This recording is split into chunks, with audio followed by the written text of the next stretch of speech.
बोलो जयकारा। बोल मेरे श्री गुरु महाराज की जय। श्री सतगुरुदेव भगवान की जय। श्री नगली निवासी भगवान की जय। श्री परमहंस दयाल जी महाराज की जय। श्रीमद् भागवत रहस्य प्रथम स्कंद आगे। प्रभु भजन में आनंद आए तो भूख प्यास भूलती है। आत्मकार वृत्ति हो जाने पर देह धर्म का भान नहीं होता। कौरव और पांडवों का युद्ध समाप्त हुआ। अश्वत्थामा ने विचार किया कि मैं भी पांडवों को कपट से मारूंगा। पांडव जब सो जाएंगे तब उनको मारूंगा। अरे, जिसे भगवान रखे उसे कौन मार सकता है। प्रभु ने सोए हुए पांडवों को जगा दिया और कहा कि मेरे साथ गंगा किनारे चलो। पांडवों को श्री कृष्ण पर कितना दृढ़ विश्वास।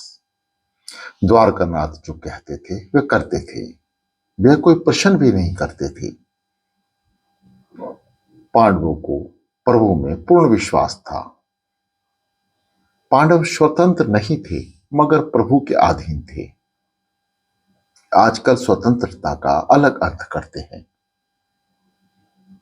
जिनके जीवन में संयम है, जो परमात्मा के अधीन है, वही स्वतंत्र हैं। ऐसे पांडवों के कुल में परीक्षित का जन्म हुआ है। पांडवों को लेकर श्री कृष्ण गंगा किनारे आते हैं। प्रभु के कहने पर भी द्रौपदी के पुत्र नहीं आए। बालक बुद्धि है ना।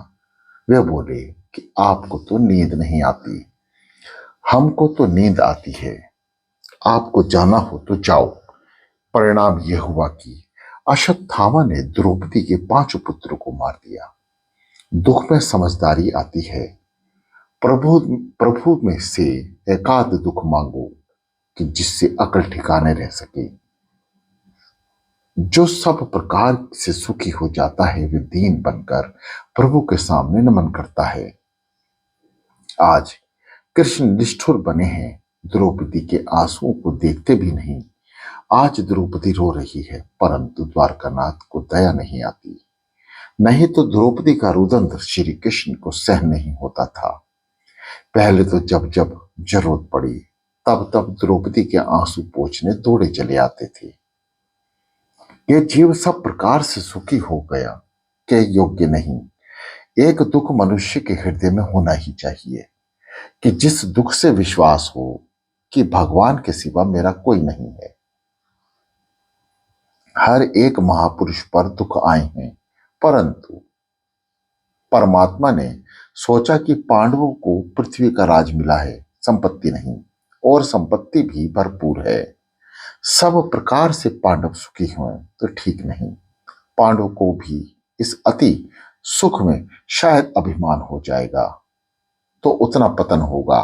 ऐसे प्रभु हेतु से ठाकुर जी कभी कभी निष्ठुर हो जाते हैं। सुख में पांडव भगवान को ना भूलें इसलिए उन्होंने उनको यह दुख दिया। भगवान दुख में जीव की गुप्त रीति से सहायता करते हैं। अश्वत्थामा और अर्जुन का युद्ध हो रहा है। अर्जुन ने अश्वत्थामा को मारने की प्रतिज्ञा कर ली थी परंतु मारने की हिम्मत ना हो रही थी। गुरुपुत्र गुरु का स्वरूप है। अश्वत्थामा को बांधकर उसे खींचकर द्रौपदी के पास लाया। द्रौपदी आंगन में बैठी है, पुत्र शोक में डूबी है। अश्वत्थामा की यह दशा देख द्रौपदी दौड़कर आई। अश्वत्थामा को वंदना करती है और कहती है कि मेरे आंगन में ब्राह्मण का अपमान नहीं करो। अपने 5 बालकों की हत्या करने वाले को द्रौपदी वंदन करती है। यह कोई साधारण वेरी नहीं है। 5 बालकों को मारने वाला आंगन में आया है, फिर भी वह ब्राह्मण है इसलिए प्रणाम करती है। आपका बेरी क्या आपके घर आंगन में आया तो क्या आप जय श्री कृष्ण कहेंगे। भागवत की कथा सुनकर जीवन को सुधारो। बेर की शांति निर्वेर से होती है, प्रेम से होती है, वंदना से होती है। वही वैष्णव है कि जो बेर का बदला प्रेम से देता है। श्री कृष्ण का अर्थ है श्री कृष्ण का अर्थ यह है कि मुझे जो कुछ दिखता है वह सब कृष्ण में है। अश्वत्थामा सोचते हैं कि सचमुच द्रौपदी ही वंदनीय है, मैं वंदनीय नहीं हूं। अश्वत्थामा कहते हैं, द्रौपदी, जो लोग तुम्हारी प्रशंसा करते हैं वह बहुत कम है। तुम वैर का बदला प्रेम से देती हो। द्रौपदी के गुणों से आज व्यास जी भी तमन्ने रहे हैं। द्रौपदी को उपदेश कर कहते हैं, बाम बाम स्वभाव भाव, कोमल स्वभाव वाली, सुंदर स्वभाव वाली। जिसका स्वभाव अति सुंदर हो वही श्री भगवान को प्यारा है। शरीर जिसका सुंदर हो वह ठाकुर जी को सर्वदा प्यारा नहीं लगता है, परंतु जिसका स्वभाव सुंदर है वह ठाकुर जी को सर्वदा प्रिय लगता है। स्वभाव सुंदर कब बनता है? उपकार का बदला भी उपकार में देंगे तब। द्रौपदी बोल उठी कि उनको छोड़ दो, उन्हें मारो नहीं। वे गुरुपुत्र हैं। जो विद्या गुरु द्रोणाचार्य ने अपने पुत्र को दी थी वह आपको दी है। क्या आप ये सब भूल गए? ब्राह्मण परमात्मा का स्वरूप है। गाय लूली लंगड़ी बांझ हो तो भी गाय का शगुन मनाते हैं, भैंस का शगुन कभी नहीं मनाते। गाय और ब्राह्मण माननीय है। द्रौपदी तो दया का स्वरूप है। दया रूप द्रौपदी के साथ जब तक हृदय न शादी करे तब तक श्री कृष्ण उसके सारथी नहीं बनते। अर्जुन जीवात्मा गुडाकेश और श्री कृष्ण हरिकेश हैं। ये जोड़ी तो इस शरीर रूपी रथ में बैठी है। इंद्रिया रूपी घोड़ों का रथ प्रभु को सौंपेंगे तो कल्याण होगा। इंद्रियों के स्वामी श्री कृष्ण हैं।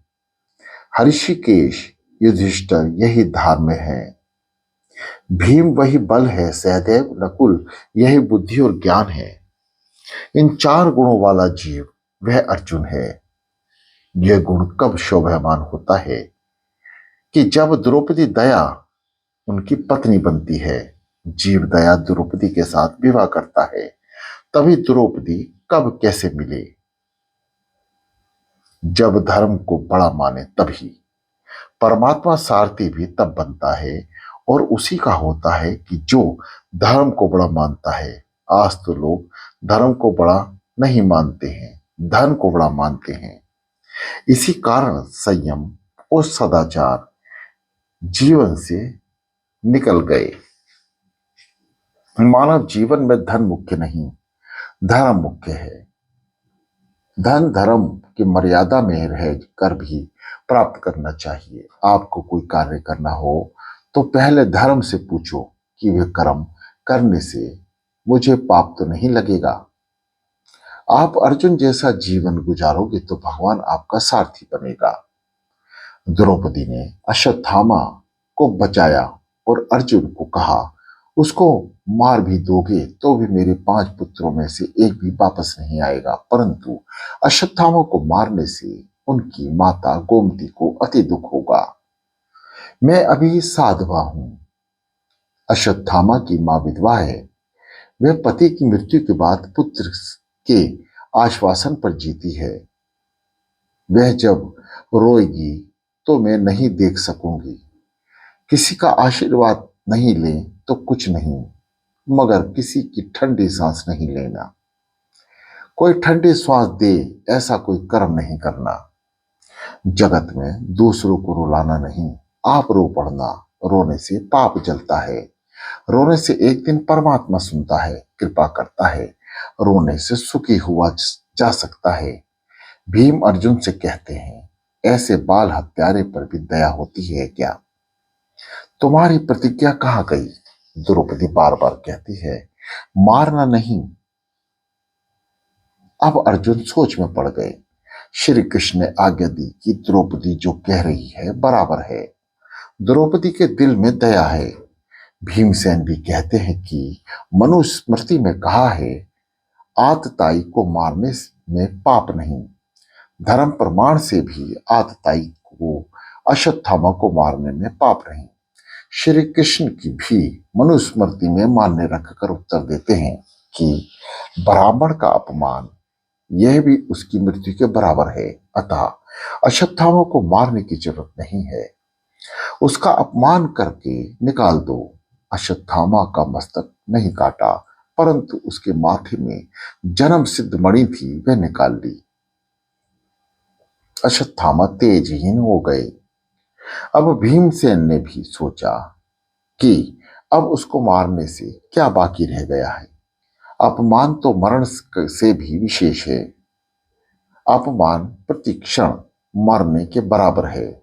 अश्वत्थामा ने सोचा, इससे तो मुझे मार ही दिया होता तो अच्छा था। सुखदेव जी सावधान करते हैं कि हे राजन, अश्वत्थामा ने सोचा कि पांडवों ने मेरा अपमान किया है, मैं इसका बदला लूंगा, अपना पराक्रम दिखाऊंगा। उत्तरा के पेट में गर्भ है और वह पांडवों का उत्तराधिकारी है। उसका नाश होने पर पांडवों के वंश का नाश होगा। यह सोचकर उसने उस गर्भ पर ब्रह्मास्त्र छोड़ा। उत्तरा व्याकुल हुई। हरि स्मरण हरि आश्रय लेते हैं तो भगवान मार्ग दिखाता है। ईश्वर स्मरण बार बार किया जाए तो भाव शुद्ध होते हैं। ब्रह्मास्त्र उत्तरा के शरीर को जलाने लगा। उत्तरा दौड़ती हुई श्री कृष्ण के पास आई। श्री कृष्ण उत्तरा के गर्भ में जाकर परीक्षित के का रक्षण करते हैं। जीव मात्र परीक्षित है। सबके गर्भ में कौन रक्षा करता है? जीव मात्र का रक्षण गर्भ में ईश्वर करता है। बाहर आने पर भी जीव मात्र का रक्षा भगवान ही करता है। जीव मात्र परीक्षित जैसे हैं, भगवान उत्तरा के गर्भ वाले परीक्षित का रक्षण करते हैं। उतना ही नहीं, वे तो जीव मात्र का रक्षण करते हैं। गर्भ में तो जीवात्मा हाथ जोड़कर भगवान को सतत नमन करता है और बाहर आने के बाद दोनों हाथ छूट जाने से उसका नमन भी छूट जाता है। प्रभु को वे भूल जाता है। गर्भ अवस्था में जीव की रक्षा परमात्मा करता है। बाल्य अवस्था में भी जीवन की रक्षा परमात्मा ही करता है। यह तो युवा अवस्था में मानव होश भूलता है और अकड़ कर चलता है और कहता है कि मैं धर्म को नहीं मानता, ईश्वर को नहीं मानता। द्रौपदी ने उत्तरा को सीख दी कि जीवन में दुख का प्रसंग आने पर ठाकुर जी के चरणों का आश्रय लेना, दुख के प्रसंग के समय श्री कृष्ण की शरण में जाना। कन्हैया दयामय है, वह तेरी अवश्य सहायता करेगा। अपने दुख की कथा द्वारकानाथ के सिवा अन्य किसी से कभी मत कहो। उत्तरा ने देखा कि अपनी सास जो रोज द्वारकानाथ को रिझाती है, बालक जल्द अनुकरण करता है, उसके सामने कभी पाप मत करो। उत्तरा रक्षा के लिए पांडवों के पास नहीं किंतु परमात्मा के पास गई। माता के पेट में ही परीक्षित को परमात्मा के दर्शन हुए थे, अतः वे उत्तम श्रोता है। भगवान किसी के गर्भ में नहीं जाते। परमात्मा की लीला अप्रकारित होती है, अप्रकारित है। देवकी के पेट में प्रभु गए नहीं थे। देवकी को भास यानी भ्रांति कराया था कि वे पेट में गए थे, किंतु आज जरूरत आ पड़ी थी। आज भक्त की रक्षा करनी थी, सो परमात्मा ने गर्भ में जाकर रक्षा की। परम आश्चर्य हुआ है। श्री कृष्ण ने सुदर्शन चक्र से ब्रह्मास्त्र का निवारण किया। परीक्षित की रक्षा करने के बाद वे द्वारका पधारने को तैयार हुए।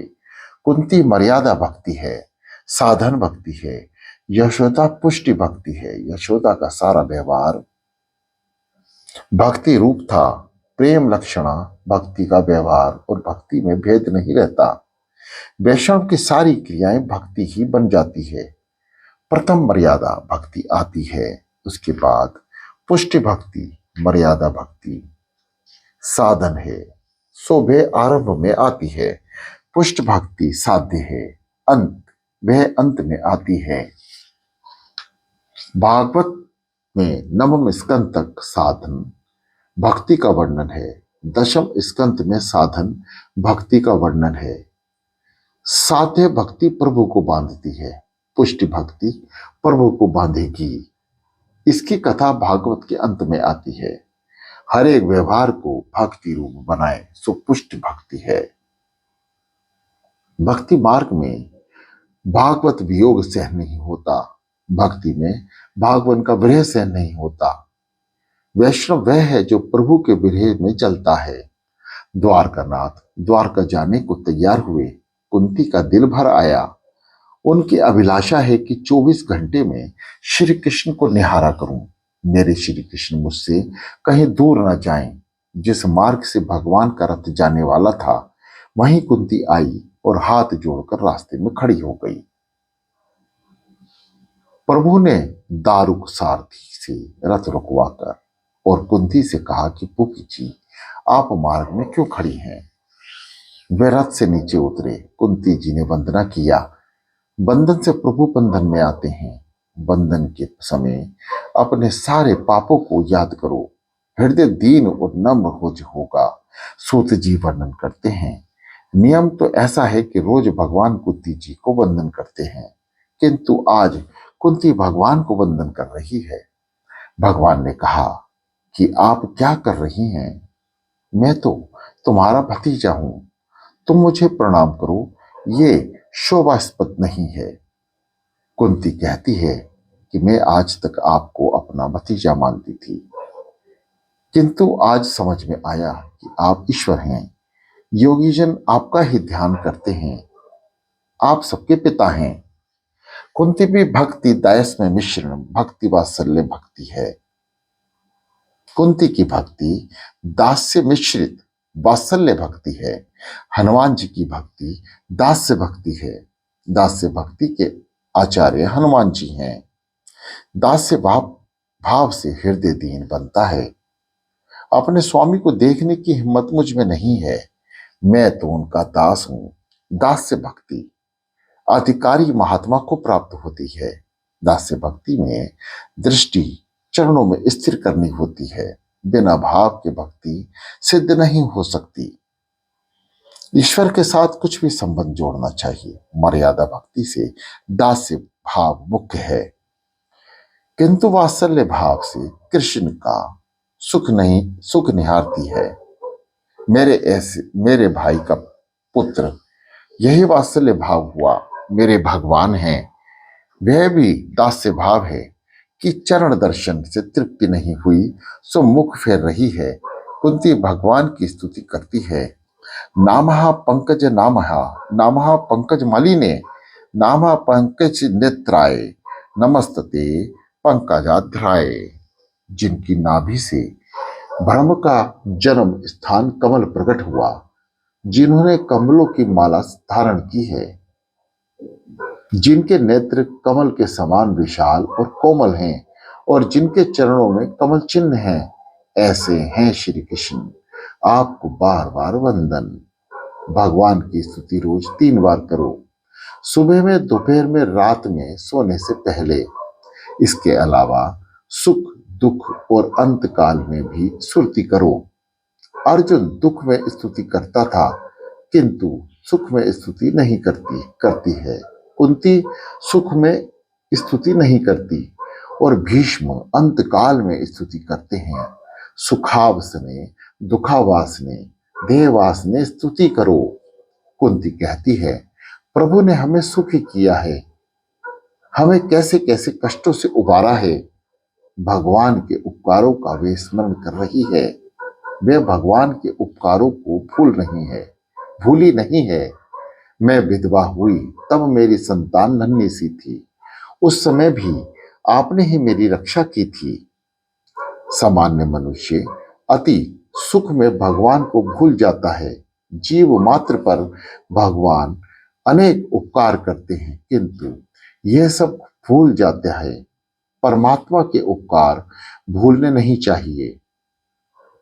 हम जब बीमारी से अच्छे होते हैं तो अमुक औषधि से बीमारी टली, ऐसा मानते हैं। डॉक्टर ने हमें बचाया ऐसे मानते हैं, किंतु भगवान ने ही बचाया है ऐसा नहीं मानते, भगवान का उपकार नहीं मानते। विचार करो कि डॉक्टर की दवाई और इंजेक्शन से बचने की शक्ति कुछ भी है, कुछ भी है क्या? नाना बचाने वाला ना कोई और ही है। डॉक्टर के पास जो बचाने की शक्ति होती है, उसके घर से कभी अंतिम यात्रा निकलती ही नहीं। बिना जल के नदी की शोभा नहीं, प्राण के बिना शरीर नहीं शोभा देता। कुमकुम की टीका ना हो तो सौभाग्यवती स्त्री नहीं सुहाती। इसी प्रकार पांडव भी आपके बिना नहीं सुहाते। नाथ, आपसे ही हम सुखी हैं। गोपी गीत में गोपियां भी भगवान के उपकार का स्मरण करती हैं। गोपियां कहती हैं, विष जल पियादम ब्याला रक्षतम वर्षा मरुतात विद्युतान तलय। यमुना जी के विषय में जल में होने वाली मृत्यु से, अजगर के रूप में खा जाने वाले आधासुर से, इंद्र की वर्षा, आंधी बिजली दावानल आदि से अपने आपने हमारी रक्षा की है। कुंती जी याद करती हैं कि जब भीम को दुर्योधन ने विष मिश्रित लड्डू खिलाए थे, उस समय भी आपने ही उसकी रक्षा की थी। लाक्षागृह में भी हमें बचाया। आपके उपकार अनंत हैं, उसका बदला हम कभी चुका नहीं सकते। मेरी द्रौपदी को दुशासन सभा में खींच लाया। उस समय दुर्योधन ने कहा कि द्रौपदी अब अपनी दासी है, इसे निवस्त्र करो। दुशासन वस्त्र खींचने लगा, किंतु भगवान जिसे ढकता है उसे कौन उधार सकता है। दुशासन थक गया।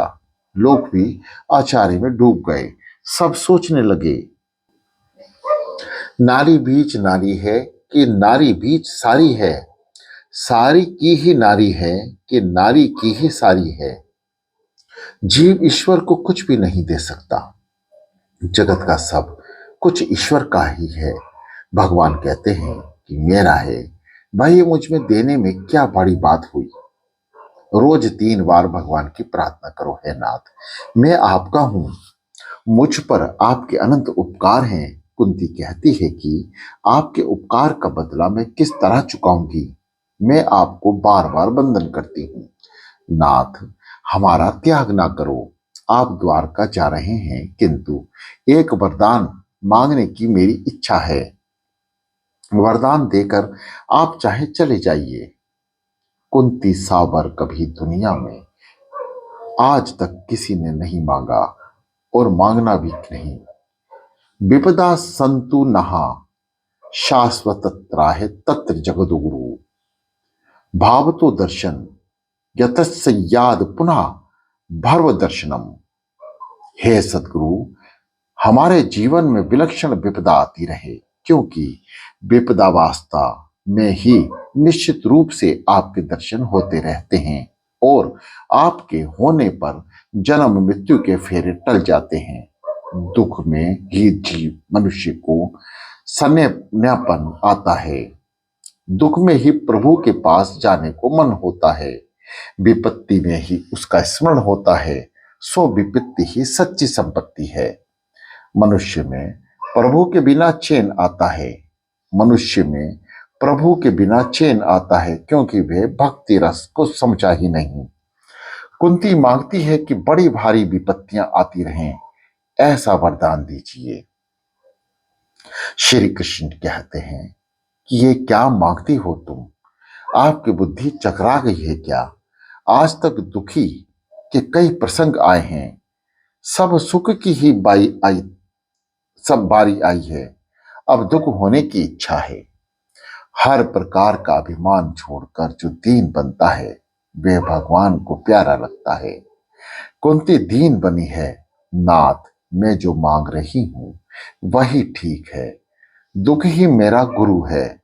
दुख में मनुष्य सयाना बनता है। दुख से जीव को परमात्मा के चरणों में जाने की इच्छा होती है। जिस जिस दुख में नारायण का स्मरण हो, वह तो सुख है। उसे दुख कैसे कहें। विपत्ति में आपका स्मरण होता है, सो उसे मैं संपत्ति मानती हूं। सुख के माथे सिले परे, हरि हृदय से पीर, बलहारी वे दुख जो पल पल नाम जपाए। हनुमान जी ने रामचंद्र जी से कहा था कि आपके ध्यान में सीता जी तन में है, इसी से मैं कहता हूं कि सीता जी आनंद में है। कह हनुमंत विपति प्रभु सोई, जब तब सुमिरन भजन ना होई। नाथ, जब आपका स्मरण भजन ना हो सके, वही सच्ची विपत्ति है, ऐसा समझो। मेरे सिर पर विपत्तियां आई हैं कि जिससे आपके चरणों का आश्रय लेने की भावना जागे। दुनिया के महापुरुषों के जीवन में दुख के प्रसंग ही पहले आते हैं। 4 प्रकार के मद से मनुष्य भान भूला सा हो जाता है। पहला विद्या मद, दूसरा जवानी का मद, तीसरा दिव्य मद, चौथा अधिकार मद। इन 4 प्रकार के मदों के कारण जीव भगवान को भूल जाता है। अपने रोते हुए बालक को ताली बजाकर शांत करने का प्रयत्न करता हुआ प्रोफेसर उस समय ये भूल जाता है कि वह एक बड़ा बुद्धिमान प्रोफेसर है। किंतु उसी प्रोफेसर को प्रभु कीर्तन के समय ताली बजाने में लज्जा होती है। पढ़े लिखे लोगों को भजन कीर्तन में लज्जा आए तो उससे बड़ा पाप कौन सा होगा। भगवान ने कहा कि 4 प्रकार के मद से जीव उन्मत्त बनता है और मेरा अपमान करता है। ऐसे मद वालों की जीव को कीर्तन के समय पाप पकड़े रखता है। पाप उससे कहता है कि तू बोलेगा तो मुझे बाहर निकलना पड़ेगा। महाभारत में कहा है कि हर प्रकार के रोग मद और कारण ही होते हैं, अतः दीन होकर प्रार्थना करो। तुम्हारे जन्म में कोई प्रयोजन बताए जाते हैं, किंतु मुझे लगता है कि दुष्टों का विनाश करना ही प्रधान कार्य नहीं है। अपने भक्तों को प्रेम का दान करने के लिए आप आए हैं। कुंती बनकर स्तुति करो। मुझसे वासुदेव जी ने कहा था कि कंस के त्रास के कारण मैं गोकुल नहीं जा सकता। तुम गोकुल में जाकर कन्हैया का दर्शन करना। जब आप गोकुल में बाल लीला कर रहे थे, उस समय में आपके दर्शन के लिए आई थी। आपका बाल स्वरूप भुलाई नहीं भूलता। उस समय यशोदा ने आपको बांधा था, उसकी झांकी में आज तक नहीं भूली। काल भी जिससे कांपता है, वे काल के काल श्री कृष्ण आज थर थर कांप रहे हैं। मर्यादा भक्ति पुष्टि भक्ति की इस प्रकार प्रशंसा करती है। कुंती यशोदा की प्रशंसा कर रही है। प्रेम का बंधन भगवान भी नहीं भूल सकते। सगुण ब्रह्म की साक्षात्कार करने के बाद संसार में आसक्ति रह जाती है। सगुण स्वरूप और निर्गुण स्वरूप दोनों का आराधना करे, उसी की भक्ति सिद्ध होती है। सिने पाश छिन्न स्वजनों के साथ जुड़ी हुई सिने की दृष्टि रस्सी को आप तोड़ दें। आप ऐसी दया करें, मुझे अन्य भक्ति प्राप्त हो। स्मृति में आरंभ और समाप्ति दोनों में नमस्ते है। सांख्य शास्त्र के 26 तत्वों का प्रतिपादन 26 श्लोक की स्थिति में किया गया है। भगवान सब कुछ करते हैं, किंतु वैष्णव को नाराज नहीं करते। कुंती का भाव जानकर भगवान वापस लौटे। कुंती के महल में पधारे। अतिशय आनंद हुआ। अर्जुन वहां आया। वह अपनी माता से कहता है कि भगवान मेरे सखा हैं, अतः मेरे लिए ही वापस लौटे हैं। किंतु कुंती कहती है, रास्ता रोककर मैंने विनती की, इसलिए वे वापस आए हैं। द्रौपदी कहती है कि कृष्ण की उंगली कट गई थी, तो मैंने अपनी साड़ी चीर कर पट्टी बांधी थी, इसलिए वे वापस आए हैं। सुभद्रा कहती है कि तुम्हारी भांति मुंह बोली नहीं, किंतु सगी बहन हूं, अतः वे वापस आए हैं, मुझे मिलने आए हैं। उस समय में कुछ बोल ना सकी थी। सो वे वापस आए। परमात्मा से प्रेम करोगे तो वे तुम्हारे होंगे, सबका प्यारा, किंतु किसी का भी ना होने वाला वह सबसे न्यारा है। यह तो सबसे ऊंची प्रेम सगाई का सिद्धांत मानते हैं। भीष्माचार्य का प्रेम दिव्य था। कृष्ण कहते हैं, कोई सगाई संबंध को नहीं मानता, मैं तो प्रेम सगाई को ही मानता हूं। मैं तो अपने भीष्म के लिए वापस आया हूं। मेरा भीष्म मुझे याद कर रहा है, पुकार रहा है। भीष्म पिता उस समय बाणशैया पर सोए हुए थे। उनका मरण सुधारने के लिए भगवान वापस आए। बोलो जयकारा, बोलो मेरे श्री गुरु महाराज की जय।